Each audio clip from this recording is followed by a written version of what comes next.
What's up, guys? Back here, Arcade Unchained, and the weekly reset has happened for the Archepass, so your quest should be unlockable again. You don't have to pay the Guild of Stars. There are some reports that some people are saying they do have to pay Guild of Stars.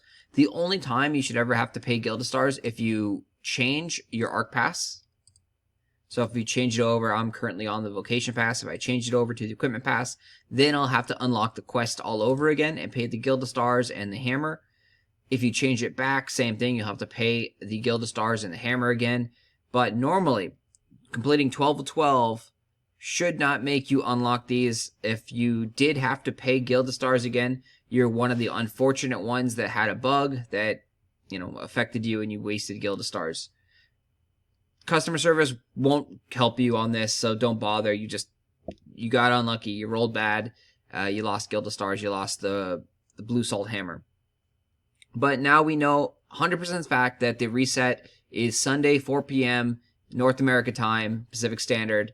That's the reset for these weeklies. So if you unfortunately didn't get all 12 of your Archepass quests done, there's nothing you can do about it. You are slightly behind on the Archepass track. So be it.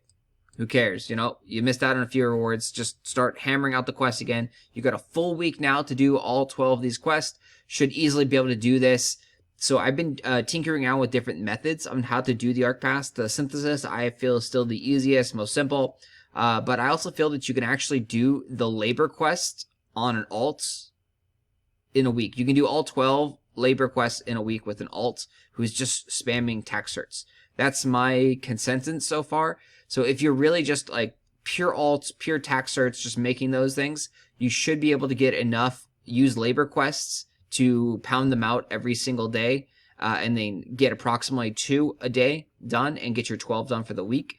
You do get enough labor to do this. You get plenty of labor. So as I talked about earlier in videos before the Archepass came out, you're going to get tons of labor. You're going to get tons of diligence coins by completing the Archepass. So now every day you should be essentially using about 10,000 labor points because you're going to be getting a ton of recharges. So for doing the weekly stuff here, you get 12 bound labor recharges from your basic rewards. To unlock the rewards, some people are having issues with this.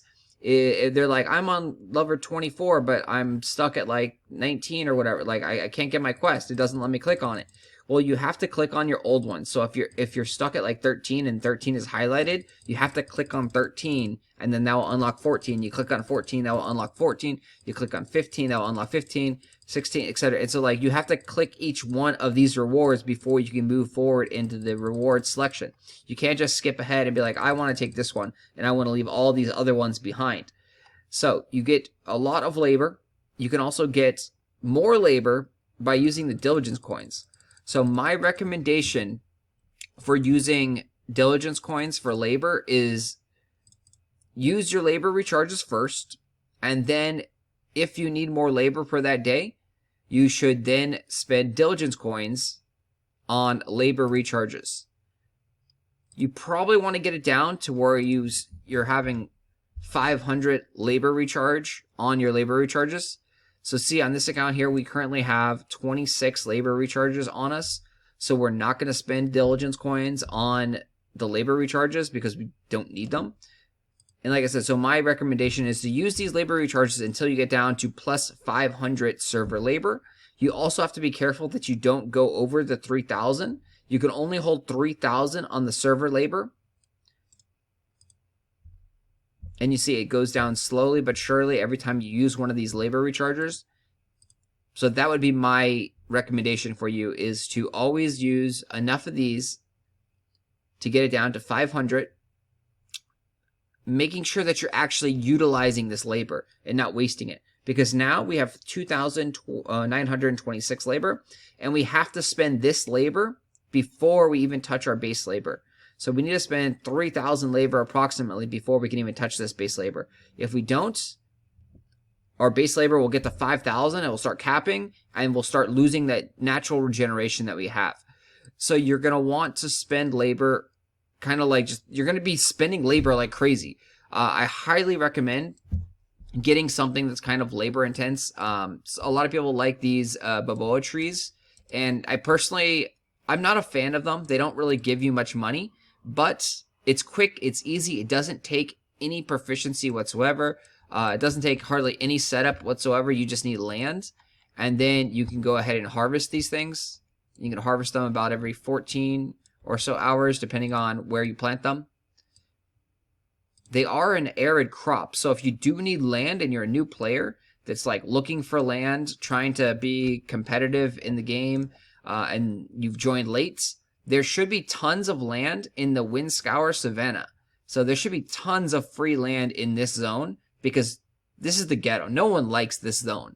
So you go here, you put down your scarecrows, and you start planting these baboa plants. And this is like an alt activity. You don't really want to do this on your main. I highly recommend on your main account, you want to just be opening up coin purses and coin crates.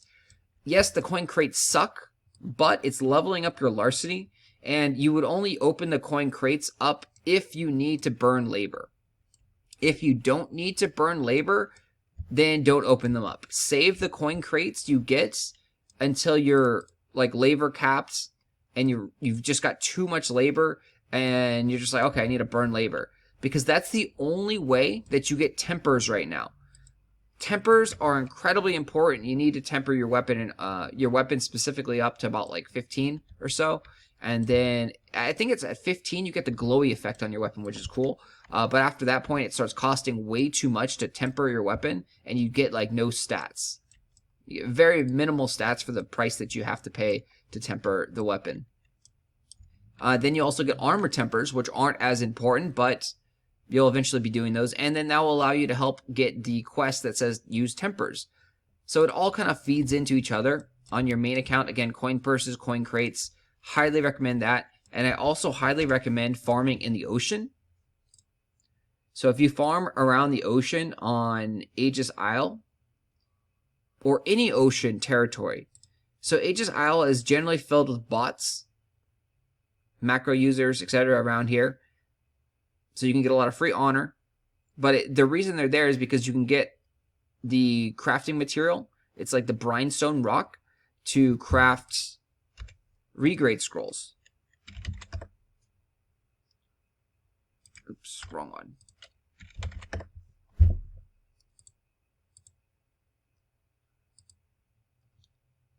Brine bound rock.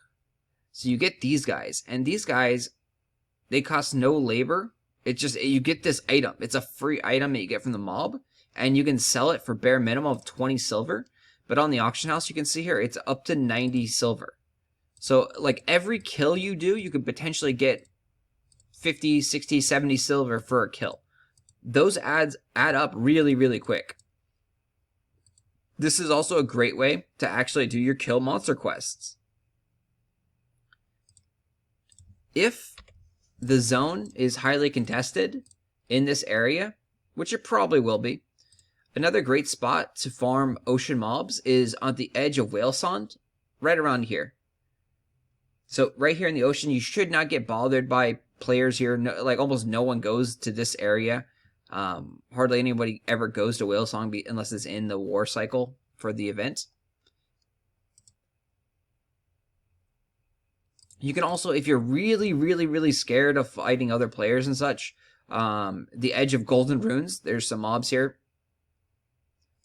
And then there's also, if you're just terrified of people, you go like way over here in the middle of the Arcadian Sea, and you'll fight some sea bugs, and you can get the mats there from sea bugs.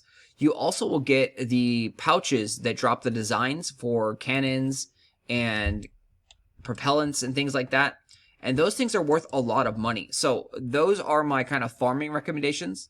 Silver crates have actually kind of cooled off. They're not worth as much anymore.